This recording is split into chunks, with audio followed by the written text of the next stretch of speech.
Welcome to Aggressive Development. I'm your host, Steven, and on this show, we give our opinions on the current happenings in the entertainment world. We encourage you to stick around, and we hope you enjoy it. And also, please don't forget to like, subscribe, and comment.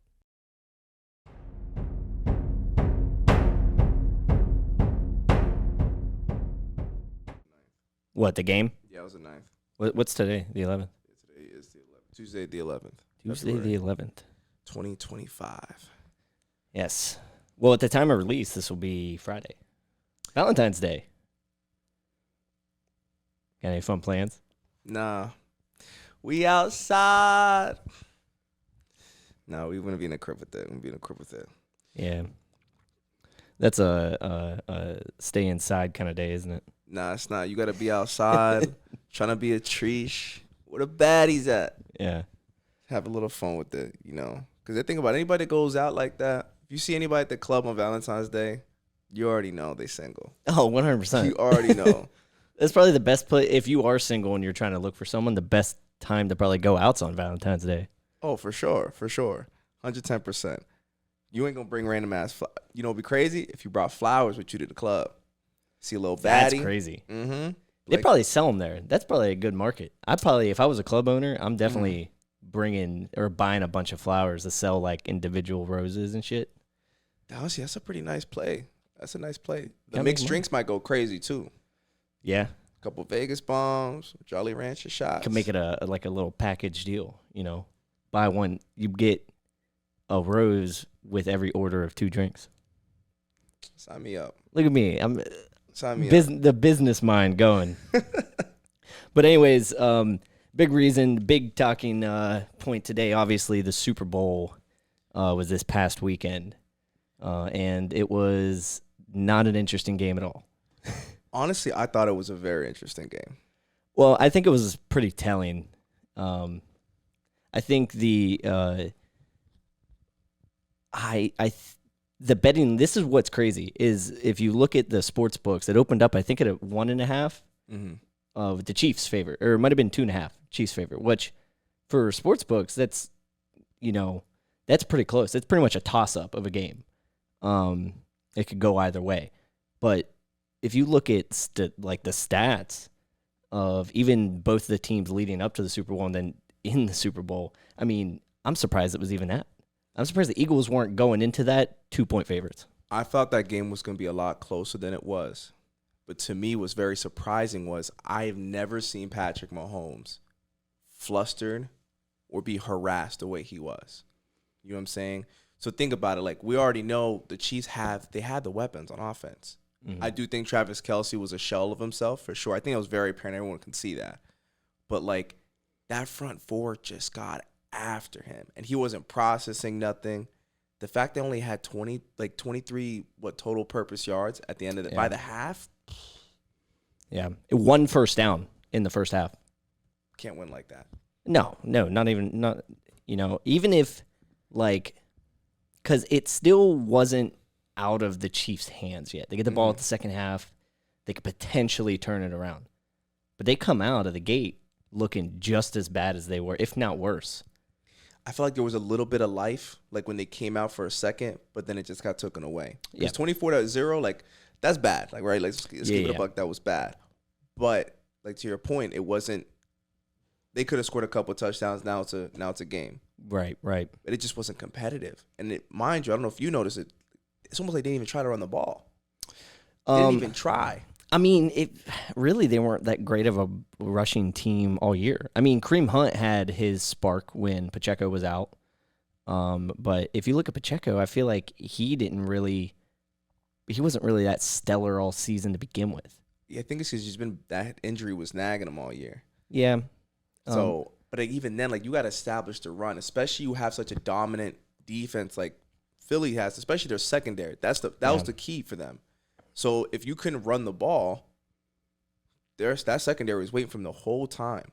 Yeah. The whole time. Well, I think it's also a testament to the preparation from the Eagles team, too. Mm-hmm. They knew exactly that defense, even the offense, but we're talking about the defense here. That defense knew exactly what they needed to do, and they executed it perfectly.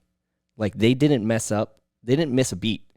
that defense. Like, there wasn't a mistake, really, that they caused. They weren't taking bad penalties, and they were executing their game plan almost perfectly, like almost flawlessly.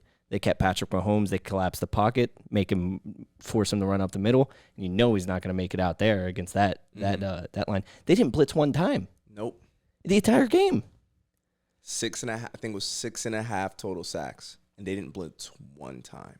Right, like that's crazy. When have we ever seen a stat like that against Patrick Mahomes? Never. Right, so I think the problem was too is I think they were anticipating because Buffalo did a lot of similar things, right? Mm-hmm. And we've talked about this before too. It's like I just think they thought they were playing like Buffalo essentially, right? But the problem is the Eagles had a way better defense than the Bills did. On top of that, the offensive weapons that the Eagles have. So Josh Allen's like you can't like the Buffalo Bills will never have the tush push like the Eagles do. No, not in the slightest. I mean, Jalen Hurts. The only reason it works is because of Jalen Hurts. Exactly. Like because we've seen other teams try to do it and they can't do it because they don't have Jalen Hurts. And I said this to you on Sunday when we were watching the game. Everyone thought that it was potentially Jason Kelce that was the reason why it was so successful. Turns out that it was Jalen Hurts all along. Dude squats 600 pounds, bro. Yeah. I can imagine that. Fucking tree trunks. That bar has to be like almost in a C shape, right? Like him and Saquon be like, I don't know if you've seen the video. I think the NFL or ESPN posted it. They're just spotting each other because they squat so fucking much. The quarterback squats just as much as the D-line does. Like, bro, what? Yeah, that's nuts. I mean, you get someone like that, and then who also he has his agility and speed to him too. It's not like that's slowing him down, you know. Outside of that one interception, that was kind of wild. It was a little bit of an air ball. I don't know why he threw that. To be honest, he could. It wasn't. I think it was second down. They were in the red zone. Yeah, I he think right would have outside had the red another zone. play if he just would have. Maybe he was trying to get rid of it. I don't know. I'd have to go back and look at it again, but it looked like he just was trying to take a shot at the end zone. You know. But he missed another one to A.J. Brown. Remember on the left side, he underthrew him, and A.J. had the DB beat. Yeah, he had the DB beat.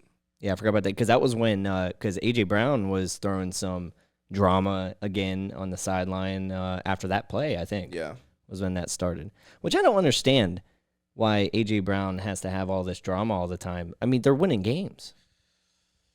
Receivers are known to be divas. That's at the end of the day, like it's the truth. Especially when you're a high-profile receiver like that, like you just AB, you know what I'm saying? They're cousins. Yeah, I get that. Odell, like Randy, like we can go on the list of the top-tier receivers in history in the game.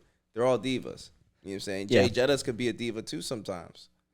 So I feel like it just kind of comes to the territory. George Pickens. So don't even get me started with that, man. That man's literally the NFL version of NBA. Yeah, for sure, 100%. But a big thing too that I'd like to point out in the Super Bowl, and this is kind of just going towards the viewership. So it actually broke a record for viewers, which is crazy in my opinion, because we heard nothing but people trying to talk about boycotting it and all this stuff like for weeks and weeks and weeks. They're like, oh, I don't want to watch it because of this reason. I'm not going to watch it because of that reason, either political or the teams. It had 126 million viewers across all the platforms. That's nuts. I want to know how much it was last year. Yeah, I don't remember because I think last year's 126 mil is nuts. I think last year's, I think it just keeps breaking its own record every year because I think last year also was a record-breaking one. I think the year before that was also a record-breaking one. I think with all the contracts they get into, like all the streaming stuff, like. You have the games kind of be spread out between, like, I think Hulu gets some, ESPN obviously gets some, CBS. Well, it's not just on cable anymore, and I think that's why we're seeing that. Like, you can watch it with other methods. All in all, though, I think Fox did a pretty good job. Not a fan of the scoreboard. No, that was kind of weird. That was a weird-ass scoreboard. That was weird as fuck. I didn't like that. I didn't like the way that it was showing the downs in the play really clock. See it. Yeah, it looked cheesy. It looked like something I did in my my freshman like Photoshop class. You know. Like my first ever They project could have was got making like a a little suit. more creative with this, especially being out in New Orleans. You could have threw some type of like a nice background behind it or for sure. something. But Maybe Mardi Gras themed, done something. see, that would have been lit too. When is Mardi Gras? It's going on Is March. It right now? It's in March, right? I believe it's in March. Jamie, when's Mardi Gras? I'm pretty sure it's in March. Yeah, I think we should pop out. You go over there. You take a train from Houston to New Orleans is a nonstop train. Is it Amtrak. Yeah. Amtrak? March 4th? Yeah. Yeah, we out to Mardi Gras. We go to Mardi Gras, then go to Japan. Oof. That's a lot. I think honestly, That's well, a hold on, we lot. got spring break too. So honestly, we just go. March is a bender. Well, it's not just one day. I mean, it's like a couple weeks, I think. Listen, March. Let's just put on our calendars right now. March is gonna be a bender. Yeah. So between Mardi Gras, spring break, and Japan, Yeah. that's gonna be a lot of content. But I'll tell you this right now. One thing that was very intriguing to me about this whole Super Bowl is Saquon, right? Mm-hmm. The fact that they were able to win and dominate and score as many points as they did without him, I don't even think he ran for 100, or he might have just barely. I don't think his over hit. Yeah, no. I don't think it did. So, and the craziest thing too is like you have a guy like that who's been through a lot of adversity through his whole NFL career, going to Philly. Like the Giants was mad dumb. I would have fired Joe. What does that do? Joe Shane, the GM. I would have fired him. Yeah. I don't think Brian Daboll's the problem in New York, the Giants. It was definitely the GM. But like, bro, you let this dude go. He goes to Philly, almost breaks the rushing record, and wins the Super Bowl.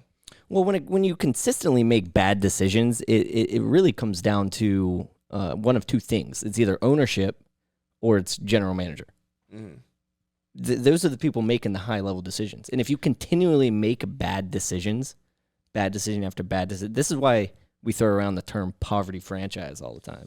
Because that's what makes them a poverty franchise, is they just continually make terrible decisions when it comes to football. They just don't know ball. I mean, like they've had good moments, right? But I just like, bro. Yeah, but they throw it away. I mean, look at Baker Mayfield. Yeah. Look at Deshaun Watson. We want to list. Do you want me to go down the list of the 30 quarterbacks the Cleveland Browns have had in the last 30 years?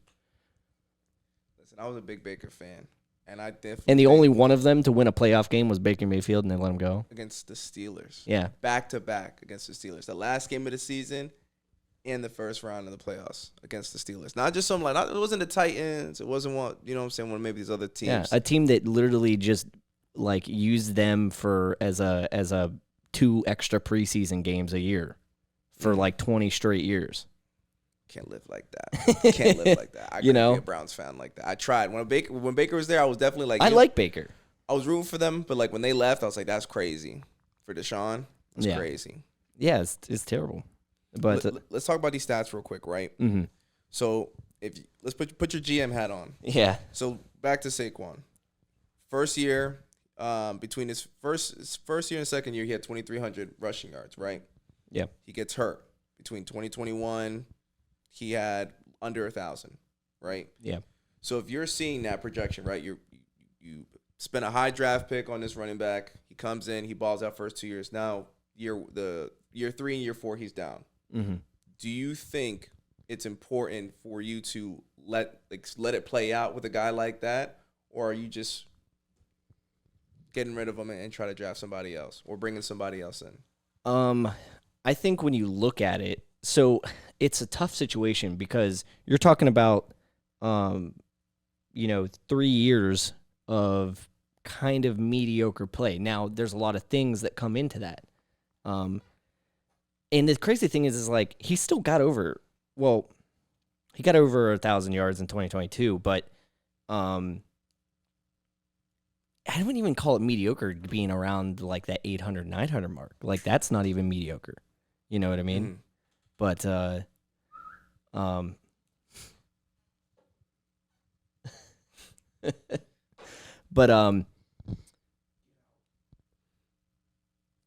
I just think for me, he's so explosive. You've seen what he did at Penn State, right? And he comes in, he gets hurt. It's the NFL. The whole team was dependent on this guy. The Giants didn't have no offense. Yeah. So outside of him. Well, I think it also comes down to a lot of things like, offensive line production. You know, like what are the stats there? Are they letting up a lot of pressures? Are they, what's going on with the offensive line? You got to look at that too, as a GM, because you have this guy who has shown generational talent. He's shown that he can do it. He's shown that he can put a team on his back and run the ball like at a higher level than other professional athletes. But he's not hitting his mark. Why is he not hitting his mark? Is it the team? Is it him? Is it the environment? You got to take all of that into account. And I think the GM at the time, I think they just ran too quickly. I think they should have stuck it out for sure. But I mean, again, that's hindsight. Yeah. Because they paid Daniel Jones, which was terrible. I don't even know why they paid the guy. Like he wasn't even good. He had one good year.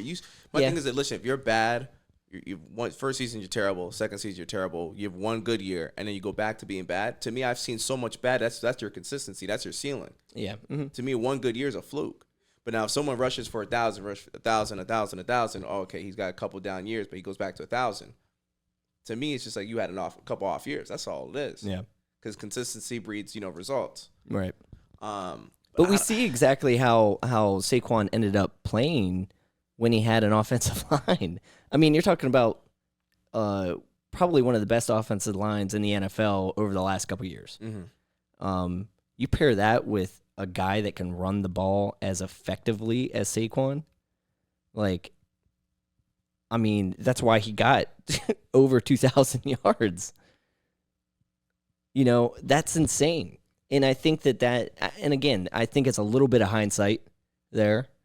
But at the very least, I wouldn't have let him go to Philly. But right, so they let him go in the division. And that's another thing too, right? Like talking about, moving off of a guy too quick and not bringing him back, Cooper Kupp, right? Yeah. So Cooper Kupp hasn't won the Triple Crown since 2021, right? That was the last year he went over 1,000 yards. When you look at his whole body of work, he's only had one real 1,000-yard receiving year.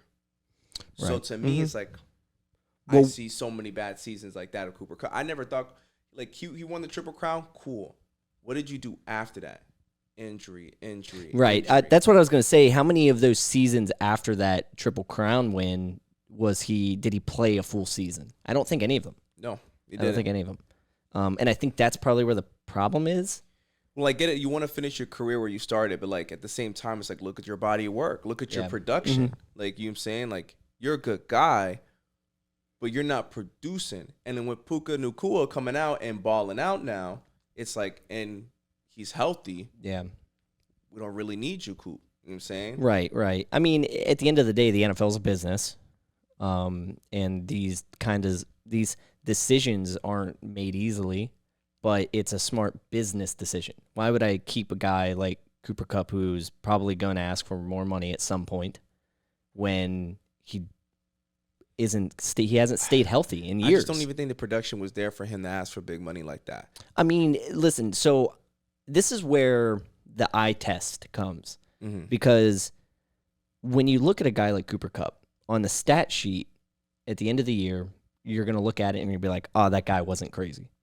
But when you watch the individual games and the play, he's making the difference in a lot of those games. He's a guy that can make a difference in a game. It's like GP.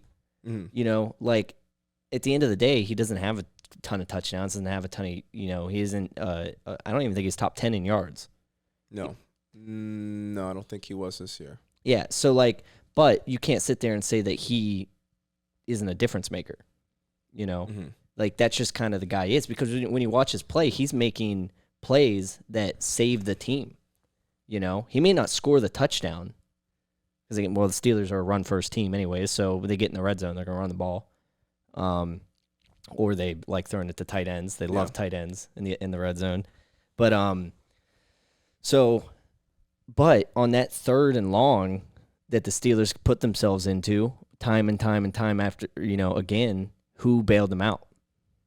GP. And how did he do it? He did it in spectacular fashion, making unreal catches to get them out of that situation. So, yeah, there's two different ways to look at it, Now, stats do tell a lot of the story, but I don't think they always tell the full story.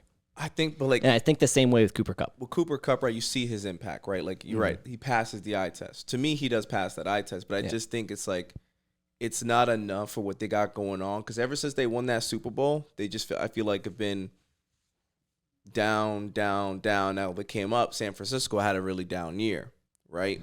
Which I feel like it was kind of a matter of time for San Fran too. And Debo requesting a trade, like, I mean, it's about time. To me, I would have got rid of Debo 2 seasons ago. Right. But we see this, and this is another good point to bring up about people requesting trades and stuff. Sometimes it's also a business play to get the contract talks going. And I think that's what we saw with Debo. It's what we saw with Brandon Ayuk. We've seen that before. We've seen that in the past, I believe, with Myles Garrett too. Time before. But obviously, we see him doing it now. I think he's for real this time. But besides the point, I don't think that Debo has ever really done anything to prove that he deserves what he's asking for. So to me, I think it's the smartest decision for them to let him go anyways. I'm not paying him Brandon Ayuk money. Debo wants to be a number one, right? Yeah. But since 2021, he's only had 1.4 receiving yards that season. That was the only season he's had as a receiver. Yeah. With 1.4 receiving yards. Yeah. He hasn't done it since. Yards. So how are you asking for number one money? Yeah. But again, we saw him this year struggle to get open. He's not getting separation. He looks bigger, slower. Like, you're a receiver, you feel me? Like, not a running back. So it's like, right. I'm going to need you to stay in shape. We all know NFL history with some of these players who can't stay in shape, eating too many chicken wings, or, make McChicken be hitting sometimes. Yeah, no, I get it. So I know the appeal. Right? So I just think it's like a guy like him, like, who wants him, Like, who can use him? Like, to me, I don't really know what a good fit for him would be. Well, I bring this up all the time. He fits everything that the Steelers always end up getting out of someone. And this is even something I can talk about when it comes to even a guy like Aaron Rodgers, and I'll make a case for him in a second. But and Mike Tomlin's gone on record saying this time and time again. He wants people old and cheap. He'll buy you when you're old and cheap. There's 2 things. So Debo's not necessarily old, but I mean, they definitely could get him at a fraction of what. But I think what the Steelers need a more explosive style offense. Oh, not for sure. saying Debo couldn't make it more explosive, but just how you guys do it. But you're not using Debo and Aaron Rodgers as a combo. No, I'm using Debo and Justin Fields. Yeah, that would give you guys more explosiveness, and with GP. Yeah, if you guys keep GP, don't move off. For sure. Well, I see 3 doors for the Steelers in their whole situation. Door number 1 is sign Russ, draft a quarterback. Not in the first round. It'd be a second-round quarterback, whoever's available in the second round. It's like early-ish second round, I think. I can't remember what pick it is. Door number 2, keep Justin Fields and draft a running back and a receiver, first 2 picks, around there.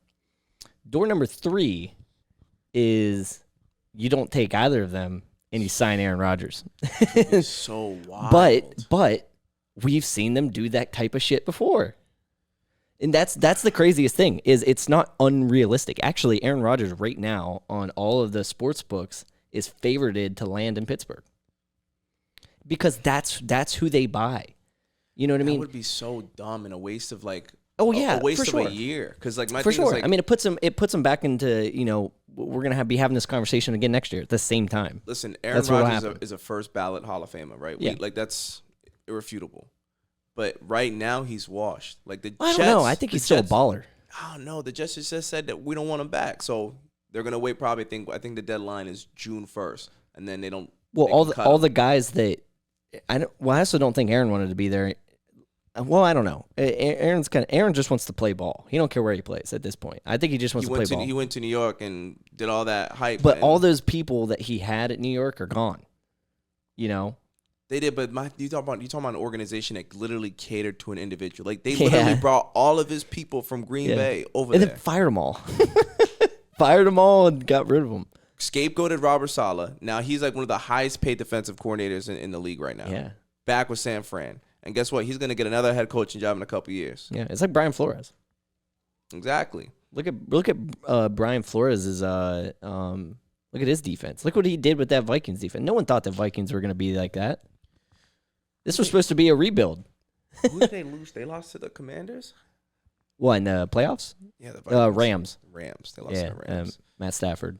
Fucking old-ass Matt Stafford. He looks old. Yeah, I think he needs to. I think he's on his way out. He might get traded too, I think. Honestly, they might just clean house, to be honest. It's like, if you're going to get rid of Cooper Kupp, you might as well just clean house. Yeah, I don't know where they're at in the draft. I'm assuming they're probably in the like mid-20s. 26, maybe 25. I think the final thing just came out. Obviously, the Eagles with the last pick. I think with us in New England, right, we have a lot of options at sitting at number 4. If Travis Hunter is there at 4, I feel like we should take him. For sure. I don't think you guys pass up on Travis Hunter at 4. Again, I don't think he drops to 4. Well, Tennessee's in talks of trading the first round, right, for their first pick. Mm-hmm. So here's the thing, right? I saw a mock draft earlier today. With Myles Garrett wanting to leave Cleveland might take Abdul Carter. Mm-hmm. So they have a pass rusher, right? Trade Myles Garrett to whoever knows. And then Tennessee could trade out, right, if they trade out. Let's just say they flop picks with somebody. So you flip picks or whatever. So then Travis could drop or he doesn't drop. But at the same time, Cam Ward and Shador, they're going to go – someone's going to get their pick of the litter, those quarterbacks. Yeah, for sure. Depending on who trades what and what gets traded and what the actual first, second, third, and fourth pick look like when it's said and done, we'll see Cam Ward and Shador in that 4, and we'll see Travis Hunter in that 4. I think if someone's going to trade up to 1 with Tennessee, I think it's going to be the Raiders. Because I don't think they want Cam. I think they're obviously Tom really wants Shador. It's been really Pete Carroll's there, like, and if you do bring Russ in, right, to mentor Shador so he doesn't have to play right away, even though him and Cam are both technically NFL ready right now compared to all the other guys, I don't think it'd be a bad fit, but I think they would shoot up in case Tennessee does. If Tennessee does take a quarterback, Cleveland's definitely taking one, and the Giants most certainly are not passing up on a quarterback. Yeah, but the thing is too, when you talk about Russ, wherever he goes, he's gonna want $30 million a year. He ain't getting that. That's what he's gonna demand. Now, I don't know what the cap space looks like over there in Las Vegas, but I mean But also, you got to take into account. I'll go back to the sports books here. I'm pretty sure the second favorite to land Aaron Rodgers is the Raiders. Diablo. Right. So we got some interesting things could potentially happen here, but I also see because the Titans GM has gone out and said, I think it was a GM. Yes, it was a GM. GM that said that you just don't pass up generational talent. So if Abdul Carter is generational or Travis, it's got to be Travis Hunter. It's got to be. He's a freak athlete. What do you mean? I think honestly, like in my personal opinion, I might be obviously definitely a little biased from drinking the Kool-Aid, but I think he can play on both sides. Oh, for sure. No, I mean, he's a freak athlete. He missed like one snap all season on both sides. You just don't do that. Something crazy. You just don't do that. And like, might have been more than that. You have legends, Hall of Famers who played both sides, but they didn't dominate. They dominated on one side, not on both. Right. He dominated on both. And honestly, like, again, I saw another couple clips of people talking about it. He might honestly be a better receiver than corner, but like, oh yeah, I mean, you can do packages for both of them. I feel like I would probably have him play more offense and package him on defense. Yeah, I think you have him. I think it's good to have him because now you have depth at defense. Yeah, I think whoever takes him should be trying to fill the hole of receiver first and corner second. I think that should be the way that whoever drafts him should use him and should be like thinking about like who needs him. It should be receiver first and depth and corner. So that's just the way I see it. But it just depends on the system they want to run him in. Like if you want to put him in at nickel or slot corner, or even just have him play more of like a Pat Surtain or Sauce Gardner style of being that main cornerback one. You could just do whatever you want with him. Like realistically, right? But I do want to bring up one more thing here because another thing that happened this past weekend was the NFL Honors Awards. Yes, and we finally got to see who was named MVP. Congrats to Josh Allen being named MVP. But there's been a lot of controversy there because a lot of people were saying that Lamar deserved it more than Josh Allen. Lamar had more passing touchdowns. I think they had either the same amount of interceptions or I think it was close. It was pretty close. Yeah. But the differences between the Ravens and the Bills was the Ravens had a lot more prominent weapons. And their defense, if I'm not mistaken, I could be wrong, is they had the better defense as well. You had Derrick Henry, 100%. who could have ran for 2K. I think he was maybe 200 yards shy or 150 shy. Yeah. Mm-hmm. Yeah. James Cook came to his own. I get that, but like that Bills team was never even supposed to go that far for one this year, and let alone like you have a bunch of no name guys. So to me, Josh is the sole reason why they got to the AFC Championship. Yeah, for sure. He didn't have a 2,000 rushing running back behind him. He didn't. He had a young team, a bunch of nobodies. I think it was also the records. There's like little gadgety records that Josh broke this year. Was it like the only player to throw, catch, and score on the same play or something like that? Yes, he had that one game. I forgot. Well, I forget what exactly it was, but I think those like little gadgety records that he broke also kind of boosted that a little bit. Ultimately, I think it was a good pick. I do think that Josh Allen, like when you talk about an MVP, you talk about who, if you took him out of the equation, is that team still successful? No, absolutely not. No, I don't think absolutely not. And that to me right there is like it's like Cam when he won the MVP. Similar style of MVP years. That Carolina Panthers team offensively was chips. Right. It was dirt. Mm-hmm. You had Jonathan Stewart at running back. You had, I think, Kelvin Benjamin. Greg Olsen was his best receiving weapon. Right. But outside of that, like, Cam did everything. Cam was the sole reason why those guys were successful, why they went 15-1. Right. You know what I'm saying? So, but when he gets to the Super Bowl against that Broncos defense that was amazing, those guys he lifted up the whole time, they had to give him a little bit more help, and they didn't do that. You know what I'm saying? And I'm a little biased towards Cam because I like Cam, but like right. No. Josh was the reason why the Bills were even remotely competitive this year. I definitely agree. I mean, and like not saying that the Ravens would be or are good without Lamar, but I think that they would have more success. They would be more functional. I 110% agree. I think they can function without Lamar. If you plugged in, again, they had Tyler Huntley as a backup, right? When they plugged Huntley in for a little bit, when Lamar got hurt one year, they were fine. They were fine. They were same function, similar style quarterback. Yeah. I don't even know who their backup is. Trubisky. You ain't win a shit with Trubisky. Yeah.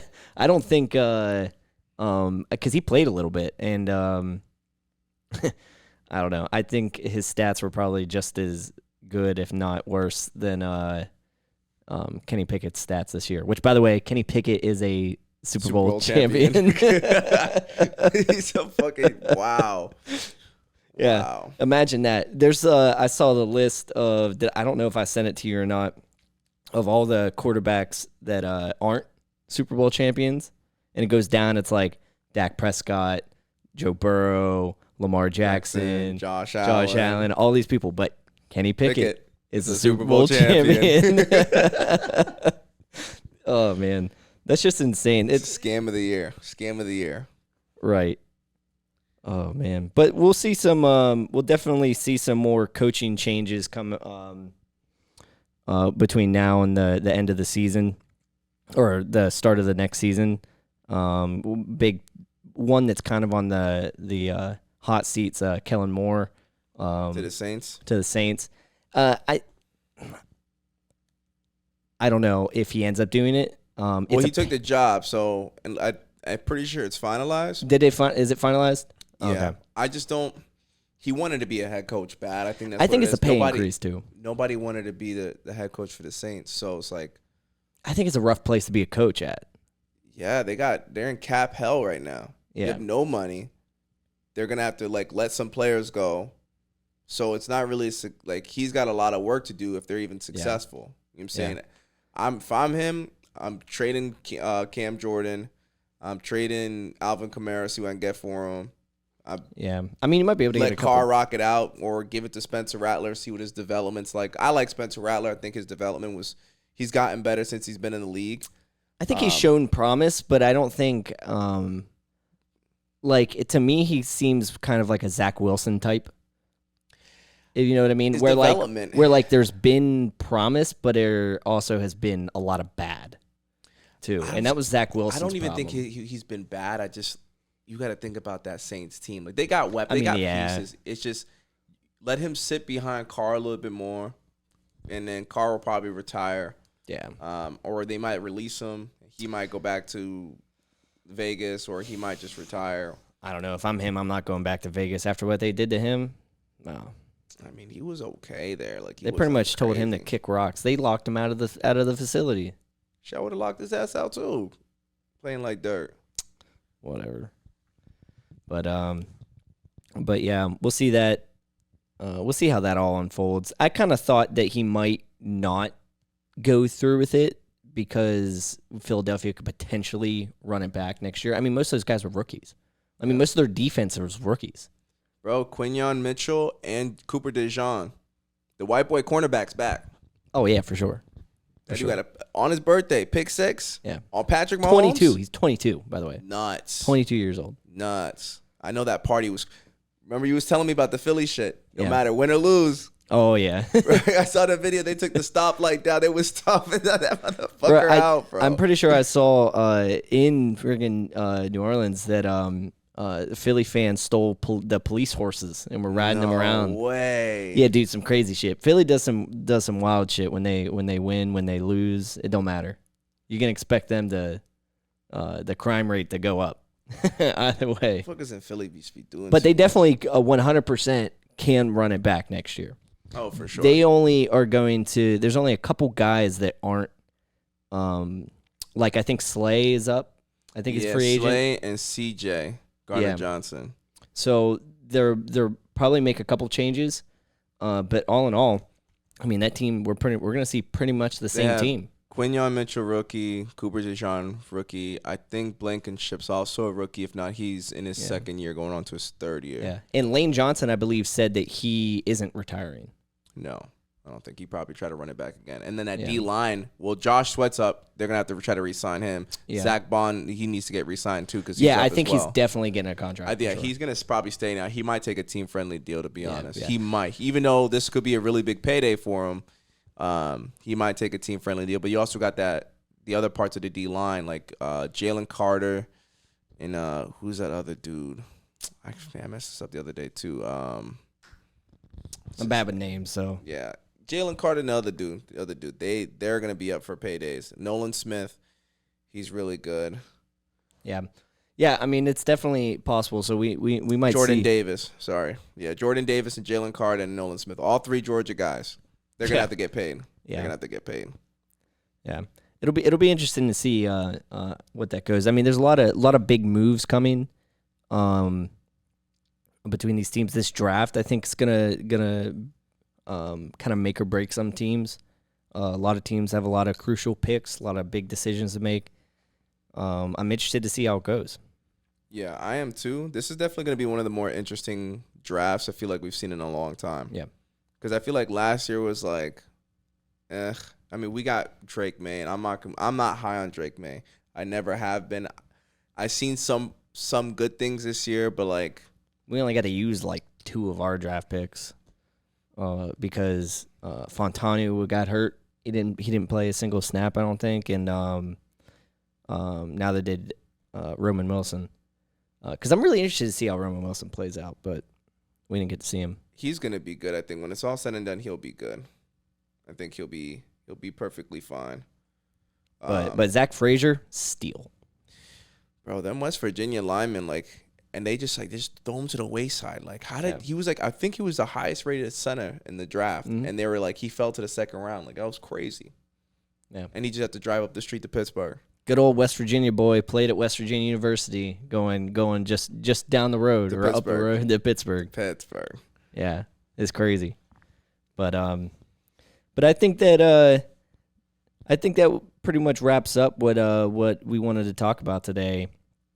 Don't think we'll see much changes. Probably Philadelphia probably wants to sit on this win for a little bit.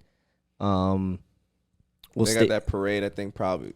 It's Friday. It's Friday. Valentine's Day. Let's just pull up. You want to go out to Philly? I never Jamie, trying to go to Philly? We'll get him out there at some point. They don't know, but he be partying, bro. He got a little drinking problem. Yeah, I don't know. Sunday night put me back a couple of years. Yeah, nah, Sunday was wild. Yeah, it was the most interesting night I think I've had in a long time, to be honest. Just the way it unfolded. Ooga! Oh, man. But that's about all. I think this was good. We'll reconvene next Friday. Yeah, next Friday. Stay tuned, and as always, we appreciate it. Appreciate y'all.